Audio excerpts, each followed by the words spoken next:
Todos los jueves, después de Pentecostés, la Iglesia nos permite celebrar una fiesta muy joven, como yo les decía, nacida en 1973, la fiesta de Jesucristo, sumo y eterno sacerdote.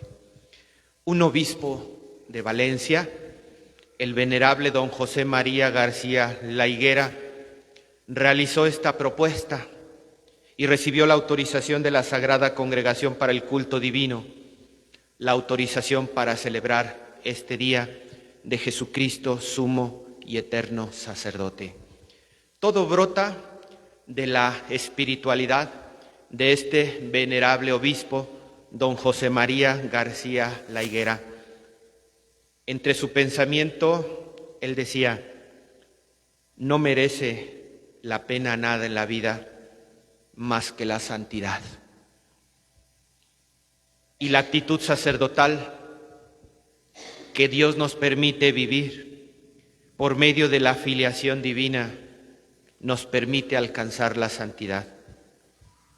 Cristo, con su sacerdocio, sacrificio y víctima, nos ha permitido a nosotros los seres humanos la gracia de ser como Él. Fíjense qué maravilla.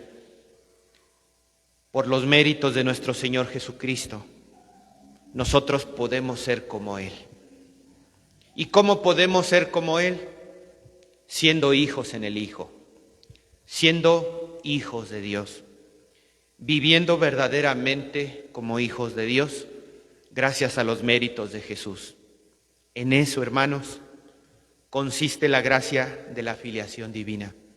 Y esa gracia de la filiación divina nos dice que todo miembro cristiano del pueblo de Dios puede alcanzar la santidad.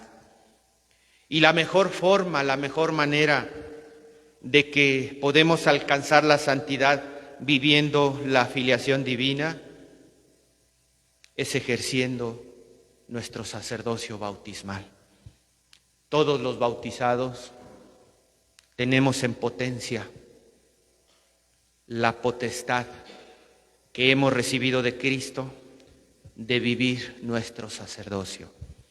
Si nos atrevemos a vivir nuestro sacerdocio bautismal, es el camino seguro para alcanzar la santidad.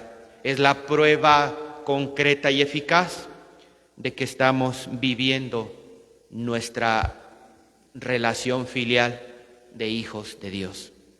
Recibimos el Espíritu Santo en la fiesta de Pentecostés, celebrábamos apenas unos días, y cuando Jesús subió a los cielos, nos envía a predicar y a bautizar, haciendo discípulos en su nombre.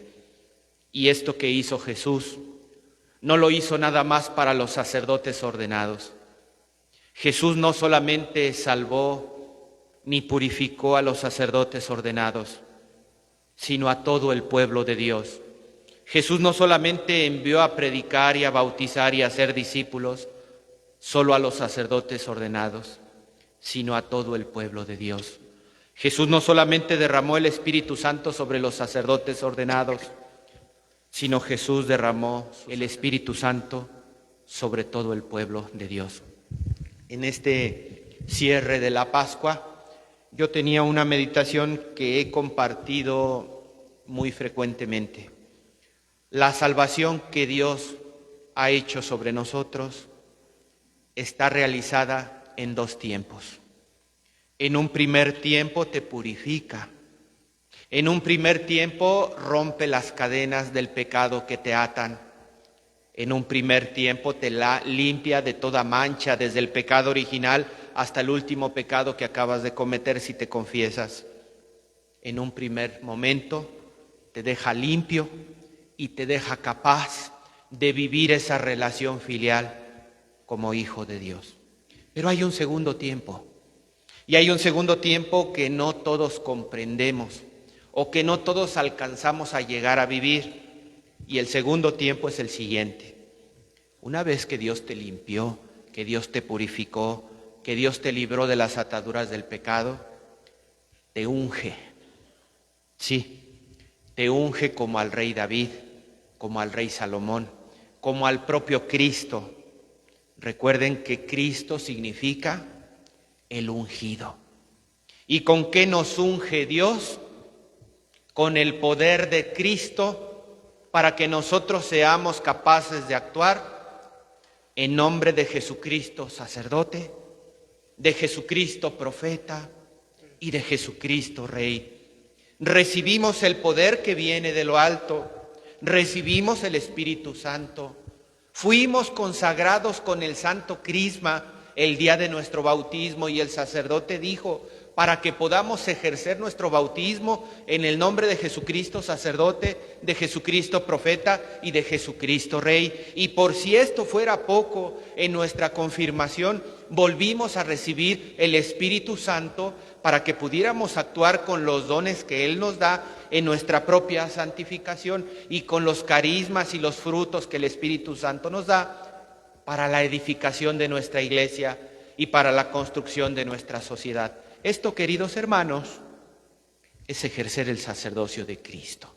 Entonces, hoy que celebramos el día de Jesucristo, sumo y eterno sacerdote, pues bien vale la pena hacer una reflexión que tanto yo, con lo que he recibido de parte de mi Señor, estoy viviendo ese don del sacerdocio bautismal que Dios ha puesto en mis manos.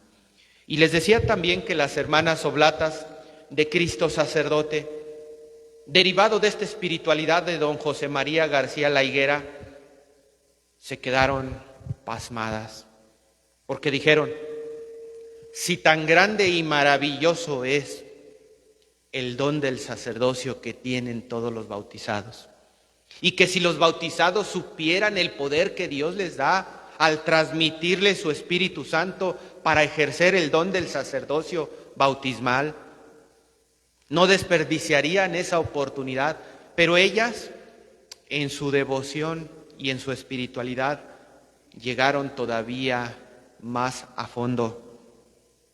Si el don del sacerdocio bautismal reviste un carácter de una gran dignidad para todos los hijos de Dios, ¿qué será del sacerdocio ordenado? ¿Qué será del sacerdocio ministerial?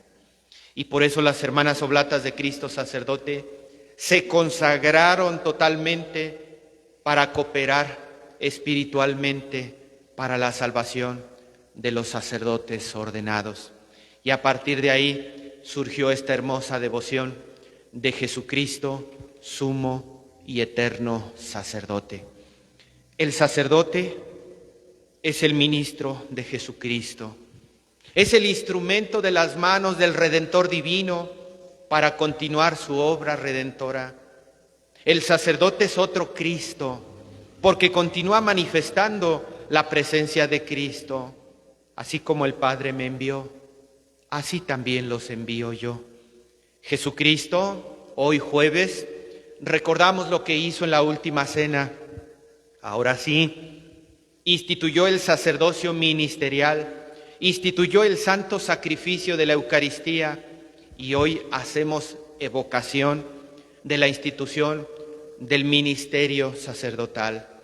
Y el fundamento nos lo da el Papa Pío XI con su encíclica Ad Catholici Sacerdoti de 1935, que dice así: Dios, Jesucristo, Dios y Señor nuestro, aunque se había de ofrecer una sola vez a Dios Padre, muriendo en el altar de la cruz para obrar en ella la eterna redención, pero como no se había de acabar su sacerdocio con la muerte, a fin de dejar a su amada esposa la Iglesia un sacrificio visible que perpetuara su memoria hasta el fin de los siglos y nos aplicase sus frutos en la remisión de los pecados, aquella noche, la noche de la última cena, cuando iba a ser entregado, declarándose estar constituido del sacerdocio eterno según el rito de Melquisedec, ofreció a Dios Padre su cuerpo y su sangre bajo las especies de pan y vino, y dijo y dio bajo las mismas especies de pan y vino de comer a los apóstoles, a quienes ordenó sacerdotes del Nuevo Testamento para que lo recibieran, a ellos y a sus sucesores en el sacerdocio, mandó que lo ofrecieran diciéndoles: hagan esto en memoria mía, verdadera acción sacrificial. Esto, queridos hermanos, es el complemento de lo que nosotros celebramos el día de hoy, con la potestad de actuar en nombre de Cristo. Es que ha elegido hombres capaces de actuar en su nombre para el bien del pueblo de Dios, con la potestad de actuar sobre el cuerpo de Cristo, a nombre de Cristo cabeza. Todos somos miembros del cuerpo de Cristo, los que ejercen su sacerdocio bautismal como miembros del cuerpo y los que ejercemos el sacerdocio ministerial como Cristo cabeza, con el poder de perdonar los pecados. Qué consuelo para el hombre culpable, traspasado de remordimiento y arrepentido, oír la voz del sacerdote que en nombre de Dios le dice: yo te absuelvo de tus pecados. El poder del sacerdote sella la gracia de Dios de forma indeleble cuando derrama sobre nosotros los sacramentos. El poder del sacerdote ha recibido la potestad de predicar la palabra divina en medio de las aberraciones del pensamiento humano, emerge para indicarnos el camino. El poder del sacerdote ha recibido la potestad de Cristo de poder orar en favor de la comunidad por medio de la oración pública y oficial. La liturgia tiene el mandamiento de ofrecer el sacrificio de alabanza en nombre de la Iglesia. Pues hoy, hermanos, es día de dar gracias a Dios por el don del sacerdocio. Y para poder valorar lo que realmente significa el sacerdocio ministerial, yo les invito a que empecemos por valorar y por ejercer el sacerdocio bautismal que Dios nos ha dado. Si nos atrevemos, no saben cuántas dichas, cuántas gracias y bendiciones puede transmitirnos el Señor cuando nosotros nos atrevemos a vivir esa relación filial como hijos de Dios. Que así sea. Que así sea.